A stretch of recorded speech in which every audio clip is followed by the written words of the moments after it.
Hey, good morning my dear friends and students. I am Sadhna and all of you enjoying mathematics and science with me. नेहमीप्रमाणे enjoy करताय maths आणि science 8th स्टँडर्डचा सायन्सचा second lesson की जो लेसनच्या आपण अंतिम टप्प्यावरती आलेलो आहोत. हेल्थ अँड डिसीज, वेगवेगळ्या प्रकारचे आजार, त्याचे सिम्पटम्स सगळं जाणून घेतो आहोत. थोडासा लेंदी लेसन आहे, पण आता हे सगळं आपल्याला माहिती असणं खूप गरजेचं काय आहे, कारण आपण सगळे त्याच्यापासून आपण त्या प्रोसेसमधून जात आहोत. त्याच्यामुळे या सगळ्या आजारांविषयी त्यांचे सिम्पटम्स काय आहे, आपण त्याच्यापासून दूर कसं राहिलं पाहिजे, हे सगळं माहिती असणं खूप गरजेचं आहे. आता याच्यामध्ये सगळ्यात महत्त्वाचा एक टॉपिक आहे तुमच्या पुस्तकामध्ये, misuse of medicine. Sometimes some people take the medicine without prescription of doctor's advice. म्हणजे डॉक्टरच्या प्रिस्क्रिप्शन शिवाय काही जण काय करतात, औषधं घेऊन घेतात आणि त्याच्यामुळे तुमचा मृत्यू सुद्धा होऊ शकतो. So never ever take the medicine without prescription of doctor. डॉक्टरांच्या सल्ल्याशिवाय आपण कुठलंही औषध हे आपल्या मनाने, कारण आपण काय डॉक्टर नाही, आपण त्याच्यातले तज्ज्ञ नाहीयेत, त्याच्यामुळे डॉक्टरांच्या सल्ल्याशिवाय आपण कुठलंही औषध घेतलं नाही पाहिजे. Without prescription overdose of medicine may affect our body. जर आपण प्रिस्क्रिप्शन शिवाय औषध घेतलं तर त्याचा ओव्हरडोस जर झाला तर त्यावेळेस आपल्याला खूप त्रास होऊ शकतो, आपला मृत्यू सुद्धा होऊ शकतो. For example, overdose of pain killers may damage our nervous system. जर बघा, पेन किलर, काही लोकांना खूप सवय असते पेन किलर घ्यायची. हातपाय दुखत लागताय लगे पेन किलर, डोकं दुखतंय डोक्याची गोळी घ्या. म्हणजे काही झालं की पेन किलर किंवा क्रॅम्प्स आले घ्या पेन किलर. प्रत्येक गोष्टीला त्यांचं पेन किलर हे ठरलेलंच असतं. पण हे पेन किलर घेतल्यानंतर काय वाईट परिणाम होतात तुम्हाला माहिती आहे. This pain killer affects are whole nervous system. आपली जी पूर्ण चेतासंस्था आहे त्या चेतासंस्थेवरती परिणाम करत असते ही पेन किलर. ती जिथे आपल्याला दुखतं तिथे फक्त बधीर पडत असतं. ठीक आहे, एक्सक्रिटरी सिस्टीम वरती परिणाम होत असतो. सगळ्या ज्या आपल्या सिस्टीम आहे या सिस्टीम वरती ह्या पेन किलरचा काय होत असतो, बॅड इफेक्ट होत असतो. So avoid use of pain killer. So overdose causes nausea, मळमळ होत असते, स्टमॅक, पोटामध्ये दुखतं, डिसेंट्री, जुलाब होऊ शकतात, रॅशेस ऑन आर स्किन, आपल्या स्किनवरती काय होऊ शकतात, रॅशेस येऊ शकतात, व्हाईट पॅचेस ऑन टंग, तुमची जी जीभ आहे त्या जीभ सुद्धा वेगवेगळ्या आजारांची लक्षणं सांगत असते. या जिभेवरती जर तुमच्या व्हाईट पॅचेस वगैरे असं दिसलं की समजायचं आपल्याला काय झालं आहे, ओव्हरडोस झालेला आहे. म्हणून कधीही या औषधांचा मिसयूज आपण केला नाही पाहिजे. डॉक्टरच्या प्रिस्क्रिप्शनशिवाय आपण कुठलंही औषध घेतलं नाही पाहिजे. हे तुम्ही तुमच्या घरच्यांना आणि तुम्ही पण छानपैकी लक्षात ठेवायचं आहे. तुम्ही सगळ्यांनी तुम्हाला जर खोकला आला असेल तर आडोशाचा पाला तुमच्या घरी तुम्हाला दिला असेल, ऐकलं असेल, किंवा तुम्हाला लागलं असेल तर आईने लगेच हळद लावली असेल, किंवा एक झाडाचा पाला मिळतो तो पाला लगेच ठेचून तिथे तुम्हाला आजीने लावला असेल. ह्या सगळ्या तुम्ही हे ऐकलं असेल. तर हे सगळे नॅचरल उपाय आहेत. जर आपल्याला म्हणजे पूर्वी सगळ्या आजारांवरती ही नॅचरोपॅथी होती, युनानी मेडिसिन होते, नॅचरल मेडिसिन्स होते. म्हणजे त्याच्याने आपण घरच्या घरी कुठलाही आजार जो बरा करू शकतो असं. किंवा आपण बघा, करोनाच्या काळामध्ये आपण खूप सारे काढे घेतले, या काढ्यांनी सुद्धा वेगवेगळ्या प्रकारचे आजार हे बरे होत असतात. हे सगळं तुम्ही ऐकलं असेल. म्हणजे नॅचरल हिलिंग, आपल्या बॉडीमध्ये नॅचरल हिलिंग सुद्धा होत असते. नॅचरली काही जे आजार आहेत ते बरे होऊ शकतात विदाउट टेकिंग एनी मेडिसिन. कधी कधी कुठल्याही मेडिसिन घेतल्याशिवाय सुद्धा आपलं बॉडी नॅचरल हिलिंग करत असेल. तुम्ही द सिक्रेट बुक वाचलं असेल, द सिक्रेटमध्ये बघितलं कॅन्सर सारखा आजार सुद्धा आपल्या जर मनाची इच्छाशक्ती जर चांगली असेल, पॉझिटिव्हिटी असेल, तर आपण कॅन्सर सारखा आजार सुद्धा कुठल्याही ट्रीटमेंट शिवाय बरा करू शकतो. पण आजकाल मात्र तो बरा होऊ शकत नाही. त्यासाठी पॉझिटिव्हिटी पाहिजे, खूप तीव्र इच्छाशक्ती पाहिजे, किंवा नॅचरोपॅथीचा यूज हा केला पाहिजे. सो पूर्वीच्या काळी वेगवेगळ्या प्रकारचे मोठ्यातले मोठे आजार हे नॅचरोपॅथीने बरे केले. मग तुम्ही काय करायचं आहे, हे युनानी मेडिसिन काय आहे, आयुर्वेदा काय आहे, या सगळ्यांविषयी इन्फॉर्मेशन कलेक्ट करा. त्याविषयी खूप छान नोट्स काढा, त्याचे पोस्टर्स मिळाले तर ते तुमच्या नोटबुकमध्ये स्टिक करा आणि खूप छान इन्फॉर्मेशन मिळवा. आणि कुठलाही आजार हे आयुर्वेदिक किंवा तुमचं नॅचरल हिलिंगने कसं बरं करता येईल याकडे लक्ष द्या. Most important one more question is given in your textbook. Poor people do not afford the costly medicine if there is any alternative for this. म्हणजे जे गरीब लोक असतात ते खूप महागडी जी ट्रीटमेंट असते, खूप महागडी औषध आहे, ते एफोर्ड करू शकत नाही, ते आपण घेऊ शकत नाही, विकत घेऊ शकत नाही, प्रॉपर ट्रीटमेंट त्यांच्या घरच्यांना देऊ शकत नाही. अशा केसेसमध्ये आपण त्यांना कशा पद्धतीने मदत करू शकतो, किंवा अशा केसेसमध्ये काय केलं पाहिजे. In some cases some special organization can help the patient. म्हणजे काही चॅरिटी करणाऱ्या ट्रस्ट असतात, ते काय करत असतात, असे जे गरजू व्यक्ती आहे त्या व्यक्तींना मदत करू शकतात. Trust like a Tata trust, टाटांनी खूप मोठी ट्रस्ट काढलेली आहे, त्याच्यामध्ये जे नीडी गरीब व्यक्ती आहे की ज्यांना इलाजाची गरज आहे त्यांना फ्री ऑफ कॉस्ट ट्रीटमेंट ही अत्यंत कमी खर्चामध्ये दिली जात असते. नंतर जेनरिक मेडिसिन, जेनरिक मेडिसिन काय आहे तुम्हाला मी डिटेलमध्ये समजावून सांगते आहे. हे जेनरिक मेडिसिनचा तुम्ही यूज करू शकतात आणि प्रधानमंत्री जन औषधी योजनेचा तुम्ही या केसमध्ये फायदा घेऊ शकतात. आता ही प्रधानमंत्री जन औषधी योजना काय आहे ते पण छानपैकी समजून घेऊया. So generic medicine, generic medicine is also called as a general medicine.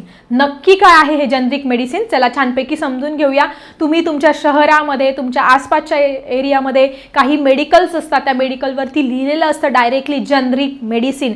मग हे जेनरिक मेडिसिन नक्की काय आहे? So these medicines are manufacture and distributed without any patent. कुठल्याही पेटंट शिवाय हे मॅन्युफॅक्चर केलं जात असतं आणि डिस्ट्रीब्यूट केलं असतं. दीज मेडिसिन्स आर, सगळ्यात महत्त्वाचं, ही जी जेनरिक मेडिसिन असतात, जी ब्रँडेड, जी महागडी मेडिसिन असतात त्याच लेवलची ही जेनरिक मेडिसिन असतात. आणि सगळ्यात महत्त्वाचं, ह्या मेडिसिनमध्ये, ह्या जेनरिक मेडिसिनमध्ये त्यांचे घटकांचं प्रमाण आणि औषध तयार करण्याचा जो फॉर्म्युला आहे तो रेडीमेड मिळत असल्यामुळे औषधावरील संशोधनावरचा खर्च जो आहे तो वाचत असतो. म्हणून आपण नेहमी ही जेनरिक मेडिसिन्स विकत घेतली पाहिजे. ब्रँडेड मेडिसिनची किंमत खूप जास्त असते, त्यापेक्षा कमी किमतीत आपल्याला त्या जनरल स्टोअरमध्ये, त्या जेनरिक मेडिसिन स्टोअरमध्ये ते विकत मिळू शकतात. आणि सगळ्यात महत्त्वाची गोष्ट, तुम्हाला सगळ्यांना माहिती आहे की भारताच्या ज्या कंपन्या आहेत त्या मोठ्या प्रमाणावर ह्या जेनरिक औषधांची निर्मिती करत असतात. आणि सगळ्यात महत्त्वाचं, अमेरिका एवढा संपन्न राष्ट्र आहे, अमेरिकेमध्ये जवळजवळ 80% जे मेडिसिन्स आहेत ते सगळे जे लोक आहेत ते 80% जेनरिक मेडिसिन वापरत असतात आणि त्याच्यामुळे त्यांचे बिलियन्स ऑफ डॉलर्स, खूप सारे पैसे वापरत असतात. म्हणून आपल्या सुद्धा देशामध्ये आपण सगळ्यांनी जेनरिक मेडिसिनचा यूज केला पाहिजे. तुम्ही कॅन्सरसारखा आजार घ्या, कॅन्सरचं जे एक ते औषध आहे, एक जे पॅकेट आहे ते 1.25 लाखाला मिळतं आणि तेच पॅकेट इकडे जेनरिक मेडिसिनमध्ये तुम्ही घ्यायला गेला तर ते 8,500 किंवा 7,500ला सुद्धा मिळतं. म्हणजे किती मोठा जमीन आसमानाचा फरक इथे जेनरिक मेडिसिनमध्ये. म्हणजे त्या औषधामध्ये आणि त्या ब्रँडेड औषधामध्ये प्रमाण सारखंच, सेम सगळं, फक्त याची किंमत 2 पट, 4 पट, 10 पट वाढवून सांगितलेली असती आणि जेनरिक औषधाची किंमत अगदी नॉमिनल असते. म्हणून आपण सुद्धा ह्या जेनरिक मेडिसिनचा सगळ्यांनी फायदा घेतला पाहिजे. तुम्हाला जेनरिक मेडिसिन विषयी जर अजून इन्फॉर्मेशन पाहिजे असेल तर तुम्ही सत्यमेव जयते हा प्रोग्राम बघितला असेल आमिर खानचा. तर सत्यमेव जयतेमध्ये एक जेनरिक मेडिसिनवरती एक छान असा एपिसोड आहे, तो एपिसोड बघा. म्हणजे तुम्हाला जेनरिक मेडिसिन किती महत्त्वाचं आहे आणि किती जमीन आसमानाचं, तुम्ही 1.25 लाख कुठे आणि 8,000 कुठे, विचार करा बरं. म्हणून आपण सगळ्यांनी सुद्धा, जर अमेरिकेसारखा देश हा जेनरिक मेडिसिन 80% तिथले लोक वापरतायत तर आपण सुद्धा या जेनरिक मेडिसिनचा नक्की वापर हा केला पाहिजे. त्यानंतर थोडी इन्फॉर्मेशन तुमच्या लाईफस्टाईल आणि डिसीजेस विषयी पण दिलेली आहे. आजकाल फॅशन झाली आहे उशिरा झोपायचं, उशिरा उठायचं, म्हणजे आहाराची, आपली जेवणाची वेळ ठरलेली नाहीये, झोपण्याची वेळ ठरलेली नाहीये, व्यायाम कोणी करत नाही, कष्टाचं काम कोणी करत नाही, जंक फूड सगळे जास्त खात आहे. आणि ह्या सगळ्यांमुळे काय होत असतं, जास्तीत जास्त लोक वेगवेगळ्या आजारांना बळी पडताय. म्हणून आपण आपली लाईफस्टाईल आहे ती काय केली पाहिजे, चेंज केली पाहिजे. मग लाईफस्टाईल चेंज केली पाहिजे म्हणजे काय केलं पाहिजे, आपण एक आपली झोपण्याची वेळ आणि उठण्याची वेळ ठरवली पाहिजे. आपल्या शरीराला बरोबर 7 ते 8 तासांची झोप मिळाली पाहिजे. योगासनं केली पाहिजे, प्राणायाम केली पाहिजे. त्यानंतर राईट फूड, आपण जे फास्ट फूड आहे ते जास्त अवॉइड केलं पाहिजे, घरचा आहार घ्यायला पाहिजे. त्यानंतर जास्तीत जास्त फ्रूट्स, व्हेजिटेबल ह्या सगळ्यांचा आपल्या आहारामध्ये समावेश केला पाहिजे आणि आपली लाईफस्टाईल एकदम छान केली पाहिजे. मग त्याच्यामुळे आपल्याला ह्या आजारांपासून आपलं संरक्षण होणार आहे. नेक्स्ट दिलेलं आहे वॅक्सिनेशन. म्हणजे vaccine is most important for prevent the infectious disease. आपल्याला वेगवेगळ्या प्रकारच्या आजारांपासून संरक्षण होण्यासाठी अगदी बाळ जन्माला आल्या आल्या त्याला काय करत असतात, काही तासांमध्ये एक वॅक्सिन देत असतात जन्माला आल्या आल्या, कारण त्याला कावीळ होऊ नये म्हणून. मग अशा पद्धतीने आपण 5 वर्षापर्यंत होईपर्यंत पोलिओचे वॅक्सिन घेत असतो, BCG वॅक्सिन घेत असतो, अजून खूप साऱ्या वॅक्सिन. मग आपल्याला वेगवेगळे इन्फेक्शियस डिसीज होऊ नये म्हणून आपण वेळोवेळी काय केलं पाहिजे, ह्या वॅक्सिन, लसीकरण हे करून घेतलं पाहिजे. मग आता डू यू नो मध्ये एक इंटरेस्टिंग इन्फॉर्मेशन दिलेली आहे की जी आपल्याला माहिती पाहिजे की आपले जे पंतप्रधान जन औषध योजना जी आहे ती 1 जुलै 2015 मध्ये सुरू केली आहे, भारत सरकारने जाहीर केला आहे। सो सगळ्यात महत्त्वाची इम्पॉर्टंट इंटरेस्टिंग इन्फॉर्मेशन दिली आहे की पंतप्रधान जन औषध योजना ही 1 जुलै 2015 मध्ये सुरू करण्यात आली, भारत सरकारने ही जाहीर केली। जे सगळे ब्रँडेड औषध आहे ते जनतेला कमीत कमी दरामध्ये उपलब्ध सरकारने करून दिले आहे, म्हणून आपण ह्या पंतप्रधान जन औषध योजनेचा फायदा घेतला पाहिजे।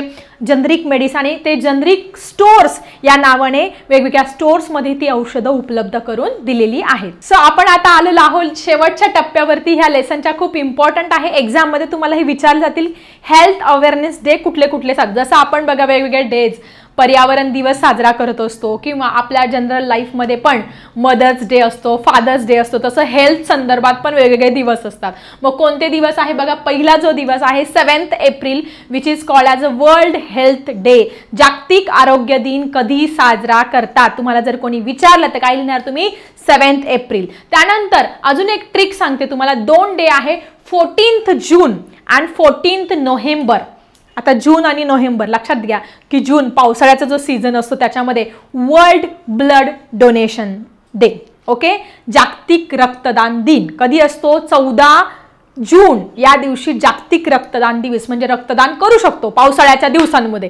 ट्रिक काय लक्षात ठेवायची, पावसाळ्याच्या दिवसामध्ये आपण रक्तदान करू शकतो, म्हणजे कोणता 14 जून। आणि तोच 14 नोव्हेंबर जो आहे वर्ल्ड डायबिटीज डे, नोव्हेंबर महिन्यामध्ये काय असतं वर्ल्ड डायबिटिक डे। आणि त्यावेळेस काय असते आपली दिवाळी असते, त्यावेळेस आपण काय खातो गोड गोड गोड गोड पदार्थ खाल्लं पाहिजे। मग ते गोड गोड पदार्थ खाल्ल्यामुळे काय होतं आपल्याला डायबिटीज होऊ शकतो, म्हणून आपण कमी गोड खाल्लं पाहिजे 14 नोव्हेंबर या दिवशी। ठीक आहे, सगळ्यांच्या लक्षात आलं। 7 April is a world health day, 14 जून 14 जून हा असतो तुमचा ब्लड डोनेशन डे। पुढचा आहे 14 नोव्हेंबर की दिवाळी असते, मग कोणता आहे तो वर्ल्ड डायबेटिक डे। हे 3 डे आणि एक चौथा डे पण दिलेला आहे 29 सप्टेंबर, म्हणजे 29 सप्टेंबर हा दिवस वर्ल्ड हार्ट डे जागतिक हृदय दिन म्हणून साजरा करत असतो। सो आय थिंक हे डे तुम्हाला समजलं असेल। अंडरस्टँड द इम्पॉर्टन्स, एक छान सुंदर असा टॉपिक दिला आहे, 2 हात दाखवले आहे, त्याच्यामध्ये रक्ताचा थेंब दाखवलेला आहे, 1 युनिट जे ब्लड आहे एकाच वेळेस 3 लोकांचे प्राण वाचू शकतो। म्हणजे आपल्या रक्तामध्ये काय काय असतं बाळांनो, आरबीसीज असतात, WPCs असतात, प्लेटलेट्स असतात। मग अशा सिव्हिअर केसेसमध्ये आपण एकदा जरी रक्तदान केलं तर 12 व्यक्तींचे जीव आपण वाचू शकतो। सो आपण वर्षातून एकदा तरी रक्तदान हे केलं पाहिजे। त्यानंतर जर मृत्यू झाला, मृत्यूनंतर आपण एक चांगलं करू शकतो की मृत्यूनंतर जेवेळेस आपला मृत्यू होत असतो काही सेकंदांनी काय करतात आपले डोळे जे आहे ते डोळे जर काढून आपण जर नेत्रदान केलं तर आपल्यामुळे दुसरी व्यक्ती हे सुंदर जग पाहू शकते। म्हणून नेत्रदान पण केलं पाहिजे आणि रक्तदान केलं पाहिजे की जे श्रेष्ठ दान आहे। सो अशा पद्धतीने हा हेल्थ आणि डिसीजेस हा चॅप्टर इथे संपलेला आहे। फ्रेश चॅप्टर सह भेटूया नेक्स्ट व्हिडिओमध्ये। कसे वाटले सगळे व्हिडिओ जरा कमेंट बॉक्समध्ये लिहायला विसरू नका। चला भेटूया नेक्स्ट व्हिडिओमध्ये फ्रेश लेसन सह। आता मी थांबते, बाय एव्हरीवन।